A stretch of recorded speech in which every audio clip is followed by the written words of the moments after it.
a lei e os profetas. Entendeu aí? Ele não veio destruir a lei e os profetas, mas sim cumprir o que a lei e os profetas diziam a seu respeito. Eu tenho algumas coisas muito boas hoje para relatar com vocês e vai ser de grande valia e crescimento que eu vou falar aqui a respeito da lei e dos profetas. Porque o que é a lei? A lei, segundo o Antigo Testamento, é a Torá. Na Torá, os mitzvot, né? Os mandamentos, nós temos os mandamentos que estão em Deuteronômio, Números, temos vários mitzvot. Que na verdade a Torá, ela relata como os 5 primeiros livros da Bíblia. Pentateuco, né? Que vamos, Gênesis, Êxodo, Números, Levítico, Deuteronômio. São os 5 primeiros livros da Bíblia. Nestes 5 primeiros livros da Bíblia, que foram escritos por Moisés, nós vamos ter todas as leis, as mitzvot, que estão constas dos judeus ali, nesses livros, 5 primeiros livros. Fora desta lei, que são leis cerimoniais, né, ritualistas, nós temos as mitzvot, a lei oral. A lei oral se encontra no Talmud, certo? O Talmud já é uma lei oral, que na verdade é como se fosse um comentário sobre a lei. E ele tem um livro do Talmud, eu tenho um livro do Talmud. Então ele é um comentário a respeito da lei. Vou te dar aqui um exemplo, para você poder entender o que significa a lei oral. Por exemplo, isto eu escutei um rabino falar e eu achei muito interessante.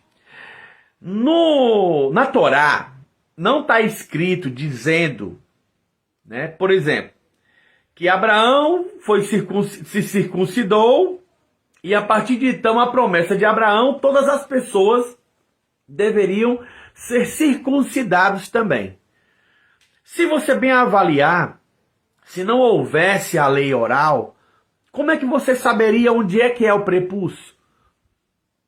O prepúcio poderia ser um pedaço da orelha, uma ponta da orelha, poderia ser, sei lá, a ponta da minha língua, a ponta do meu lábio, a ponta do meu dedo. Não se sabe onde era o prepúcio. Então, a lei oral, ela especifica com detalhes o que significa onde é o prepúcio. Que é na parte do órgão genital masculino, na parte ali da sua genitália, aonde vai se fazer o corte no 8º dia de nascimento, onde a criança nem dor sente, não tem problemas nenhum. E outras recomendações sobre a lei, a respeito dos filactérios, a respeito de guardar o sábado, mais detalhamentos de coisas questionáveis. As mitzvot, elas trazem mais explicações na lei oral que é no Talmud. Também temos o Midrash, né? O Midrash também, ele ajuda o Midrash são em torno de uma coletânea de 12 livros ou mais. A real, vocês vão ver aqui na lição, são 633, né, leis que englobam toda a questão da lei de Deus para com os homens. E esta lei, o homem acaba também interferindo e dando o seu parecer do que é para ser e de como é para acontecer. Então aí surge o quê? A cadeira de Moisés. É onde os homens começam a julgar e a dizer. Aí nós temos vários casos na Bíblia de julgamentos, né? Conforme a lei de Moisés. Olha lá, se você se lembra. Tais mulheres devem ser apedrejadas. Então, a lei era condenativa. A lei, quem descumprisse a lei, teria que ser punido. Mas Cristo veio não abirrogá-la, mas cumprir. Porque o amor, né, a compreensão e a necessidade para com as pessoas de perdoar é onde tem a situação de que Cristo disse: quem não tiver pecado, atire a primeira pedra. Então quer dizer, você vê que o julgamento, ele não faz parte da vida de nenhum cristão. Quando Cristo disse que por que reparas tu o cisco no olho do teu irmão e não reparas a trave que está no teu olho? Isso foi falado na lição passada. É justamente situações como esta que nós vamos ler ao desenrolar. Porque o julgamento, você vê, sempre as pessoas gostam muito de falar isso. Quando você aponta, se você perceber, 3 dedos estão apontando para você. E ainda tem esse que aponta para o céu. Quando tu julga uma pessoa, tu está julgando você e levando o julgamento para Deus.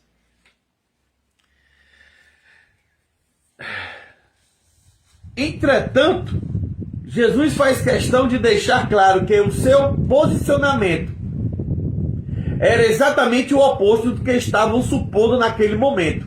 Na verdade, ele não viera destruir a lei e os profetas, mas sim cumprir o que diziam a lei e os profetas. Não cuideis que vim destruir a lei. Não vim abirogar, mas cumprir. Mas o que significa cumprir a lei e os profetas? O que Jesus queria dizer com isso exatamente?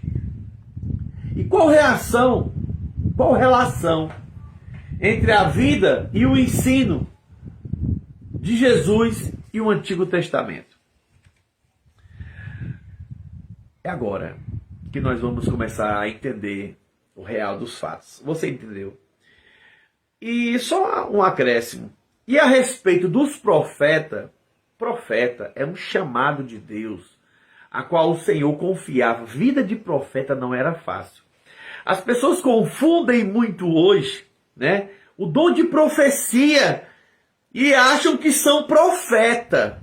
Olha, se você que é profeta se diz ter o dom de profecia, e se você profetizar e se estiver fora da palavra de Deus, você não passa de um falsário. Porque todo falso fala mentiras.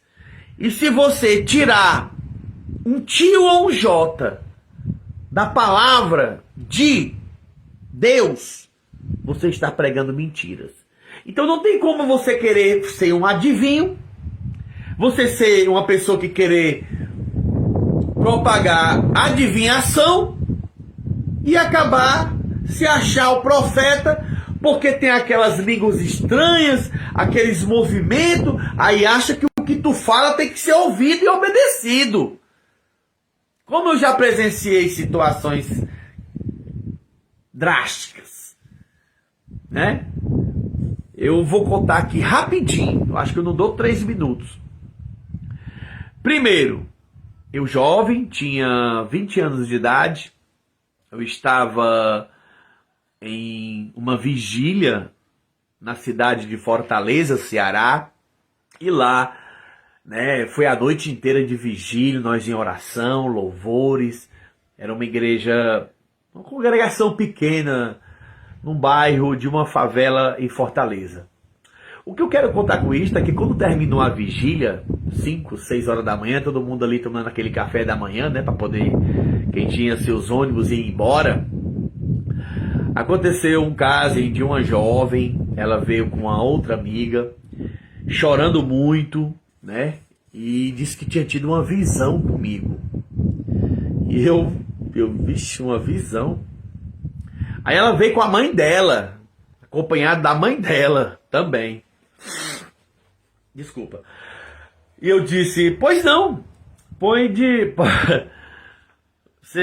Aí me chamaram à parte, né, a mãe dela e a menina, e ela, aleluia, e foi me contar a revelação. Ela disse que viu um anjo, ela assim, com ela, né, E naquele momento ela tinha sido, por várias vezes ela tinha corrido um tipo de desmaio na vigília. E ela disse que um daqueles desmaios que aconteceu com ela contemplou ao lado dela um anjo, e o anjo apontava e dizia: eis ali o teu noivo. Dizia que eu era o noivo dela, né? E eu recebi, né? E disse: olha, a moça, talvez você diga assim, rapaz, se fosse pelo menos bonita, né? Ela era uma moça de boa aparência. Mas não era a questão. E eu olhei e disse assim: olha, vamos orar para que Deus possa confirmar. Eu recebo, né? Eu não moro aqui perto, mas se for de Deus, tudo vai acontecer. Não vamos desprezar as revelações. Isso não passava de uma meninice, tá bom? Então temos que ter cuidado. Outra vez foi num monte, era na Duna, em Fortaleza, uma roda gigantesca, tinha em torno de umas 100 pessoas. E eu cheguei ali, como a gente diz, né, de penetra. Tava eu e um colega que eu conheci, que eu pregava nos terminais, evangelizava nos terminais do Gogó, lá na cidade de Fortaleza. E eu tava nessa roda. Isso aqui vai servir para sua edificação, para nossa. Porque às vezes as pessoas acham que só porque a pessoa fala em línguas e profetiza, acha que é de Deus, né? E a gente tem que ter cuidado e julgar as profecias e ter cuidado com que as pessoas estão nas suas emoções ou quando é Deus. E aconteceu que eu com esse irmão que eu conheci nessa noite, ele disse que ia ter a vigília, era um dia de sábado, e eu disse: ô irmão, me leve para essa vigília, para ir lá no monte das dunas, uma duna de areia. Pois eu vou. E fui. Ah, meu irmão, era muita gente. É uma igreja, em toda uma igreja, uma roda gigantesca na duna, né? E muitas irmãs da Saiona, tudo, e muito louvor de corinho, né? Aquele momento de oração e tudo ali, todo mundo em pé, naquele círculo gigantesco. Aí tinha um varão, um homem lá, que ele se centralizava ali próximo àqueles organizadores, né? Que ficam na roda, tem aquelas pessoas de paletó e tal, alguns de gravata. E aí esse irmão, rapaz, começava a profetizar. E corria para um, e corria para outro, e corria para outro, e entregava. Quando a pessoa ia entregar a profecia, todo mundo parava, ficava em silêncio e escutava ele profetizar. Aí voltava. Ele fez isso aproximadamente assim umas 6 a 8 vezes. E eu só ali comigo, né? Meu amado irmão, de repente, ele tá ali profetizando de novo, todo mundo para. Uma senhora sai de onde ela tá, chega até ele, bota a mão na cabeça dele e começa a profetizar para ele. Diz: quem foi que te deu ordem para falar o que eu não mandei tu falar, meu irmão? Ali a vigília acabou. Aí o que aconteceu? O varão lá que estava profetizando se ajoelhou, pediu perdão para todo mundo. Não passava só de emoção e carne. E eu olhei assim, eu disse: meu Deus, eu com tanta vontade de buscar Deus. Aí as pessoas, vários grupinhos se destacaram, um para o lado ou para o outro. Estava com meu irmão que estava comigo, a gente foi para um lugar assim à parte, ficamos conversando, falando algumas coisas de Deus. E disse: irmão, não tem mais, acabou a graça. Por causa de uma atitude carnal. Então vamos ter sabedoria para que nós não sejamos meninos levados em redor de qualquer evento de doutrina. Então quando a gente escutar uma profecia, uma mensagem, vamos examinar realmente as escrituras se aquilo condiz. Tá bom? Vamos lá, pessoal, começar? Nosso primeiro